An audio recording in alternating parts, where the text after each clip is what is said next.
Gold రేట్లు భయంకరంగా పెరిగినాయి, సిల్వర్ రేటు కూడా భయంకరంగా పెరిగింది. ఆల్మోస్ట్ గోల్డ్ రేటు ఇండియన్ మార్కెట్లో 18,000 రూపీస్ టచ్ అయింది. కరెంట్లీ 16,500 దగ్గర ట్రేడ్ అవుతుంది. అట్లనే సిల్వర్ కూడా. కానీ థర్స్డే మార్నింగ్ 8 o'clock నుంచి 8:55 మధ్యన ఇంటర్నేషనల్ మార్కెట్లో గోల్డ్ ఆల్మోస్ట్ పర్ ఔన్స్ అంటే 30 గ్రాములు ఆల్మోస్ట్ దాని కాస్ట్ 5,594 రూపాయల దగ్గర నుంచి సడన్గా ఒక గంటలో 5,109 రూపాయలకి పడిపోయింది. అంటే ఆల్మోస్ట్ $400 పడిపోయింది. ఈ డ్రాప్లా కొన్ని మిలియన్స్ ఆఫ్ డాలర్స్, కొన్ని ట్రిలియన్స్ ఆఫ్ డాలర్స్ వైప్అవుట్ అయిపోయినాయి. కొన్ని ట్రిలియన్స్ ఆఫ్ డాలర్స్ మొత్తం వైప్అవుట్ అయిపోయినాయి. దీని వెనకాల ఉన్న లాజిక్ ఏంటి, ఎందుకు అట్లా జరిగింది అనేది మోస్ట్ ఇంపార్టెంట్.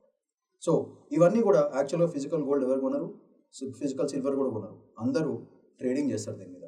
సో ఆ ట్రేడింగ్ యొక్క లాజిక్ ఏంటిది 1 minute చెప్పేస్తే జాగ్రత్తగా. సో బేసికల్గా ఫర్ ఎగ్జాంపుల్ ఒక బిగ్ ఇన్వెస్టర్ కొన్ని లక్షల కోట్లు పెట్టేవాడు 50 రూపాయలు గోల్డ్ కొంటాడు. కొంటా ఉంటుంటే ఏమవుతుంది, అందరూ ఆ గోల్డ్ రేట్ పెడతారని కొంటూనే ఉంటాడు. కొని మెల్లగా $150 తీసుకోపోతాడు.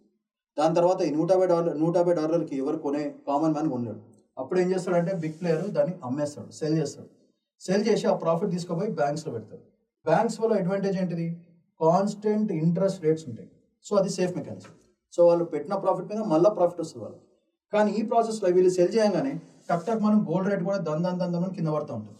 వెళ్ళి ట్రేడింగ్ మార్కెట్ ఎక్స్చేంజెస్లో వాళ్ళు స్టాప్ లాస్లు పెట్టుకుంటారు. ఆ స్టాప్ లాస్ని హిట్ చేసి ఒకటేసారి గోల్డ్ ప్రైస్ దందని కింద $400 పడినాయంటే ఆల్మోస్ట్ కొన్ని లక్షల కోట్లు, 500 లక్షల కోట్ల దాకా మార్కెట్లోంచి ఎగిరిపోయినాయి. అందుకే $trillions last in a span of 1 hour.